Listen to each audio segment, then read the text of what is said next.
नमस्कार, मी सी आकाश जाधव। आजच्या कथेत आपण जाणून घेणार आहोत की कशा चमकदार जाहिराती, गॅरंटीड सक्सेसची आश्वासने आणि ब्रँडेड बिझनेसच्या नावाखाली दिली जाणारी स्वप्ने एका तरुण उद्योजकाचे आयुष्य कसे उद्ध्वस्त करते ते।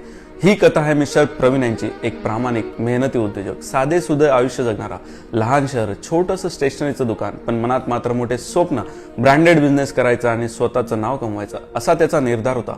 युट्यूबवर तो रोज फ्रँचायझी सक्सेस स्टोरी पाहायचा आणि एके दिवशी त्याला एक चमकदार जाहिरात दिसली। प्रीमियम कॅफे, फ्रँचायझी इन्व्हेस्टमेंट फक्त 9 लाख रुपये, मंथली इन्कम 1.5 ते 2 लाख गॅरंटेड। इतक्या कमी पैशात ब्रँडेड कॅफे, हे तर एक सोन्याची संधी। आणि इथून खरा खेळ सुरू झाला। शहरात कंपनीचे रिप्रेझेंटेटिव्ह आले, फॉर्मल सूट, ब्रँडेड फाईल, चमकदार रिप्रेझेंटेशन, सगळं इतकं प्रोफेशनल होतं की कंपनीवर शंका घेण्याची मुळी जागाच उरली नाही।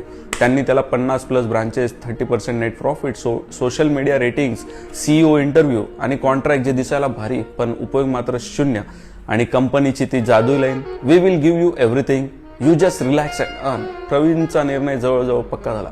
मित्रांनी त्याला प्रोत्साहन दिले आणि मग प्रवीणने मोठी उडी मारली। प्रवीणने लोन घेतले, कंपनीला 9 लाख रुपये दिले, प्रवीणला एक जागा दाखवली, भाडं 60,000 रुपये।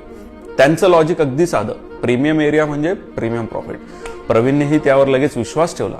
दुकान सजले, मशीन लावण्यात आल्या, बोर्ड लावले गेले आणि त्याचं स्वप्न हळूहळू आकार घ्यायला लागलं। प्रवीणला वाटलं आता माझ्या व्यवसायाची खरी सुरुवात होणार, पण त्याला कल्पनाही नव्हती पुढे येणारं वादळ त्याचं आयुष्य हलवून टाकणार होतं।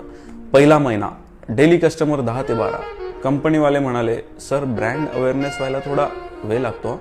दुसरा महिना, डेली कस्टमर 5 ते 6, त्यातच रॉ मटेरियल महाग, कंपनीकडून सप्लाय लेट, एक्सपेन्सेस वाढतच होते, इन्कमपेक्षा एक्सपेन्सेस भरमसाठ। कंपनीच्या माणसांना प्रवीण म्हणाला, मार्केटिंग करा ना सर।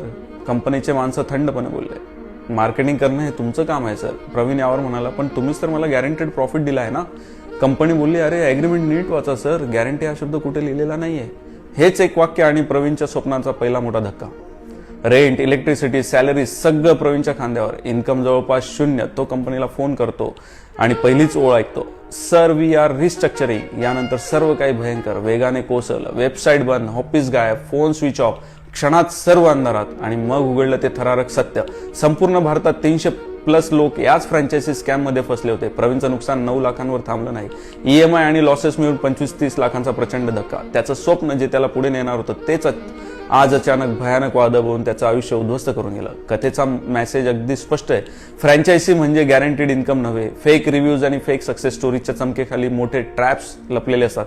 कंपनीने निवडलेली महागडी जागा बहुतेक वेळा मोठा धोका, आणि फ्रँचायझी ॲग्रीमेंट हे बहुतेक वेळा कंपनीलाच सुरक्षित ठेवणारे असते, उद्योजकाला नव्हे। उद्योजक फसतात ते लोभामुळे नाही, तर प्रामाणिकपणे मोठं होण्याच्या इच्छेमुळे, आणि स्कॅमर नेमकं या इच्छेवरच वार करतात। चला भेटूया पुढील स्टोरी 10 मध्ये, जी आणखी भेदक आहे।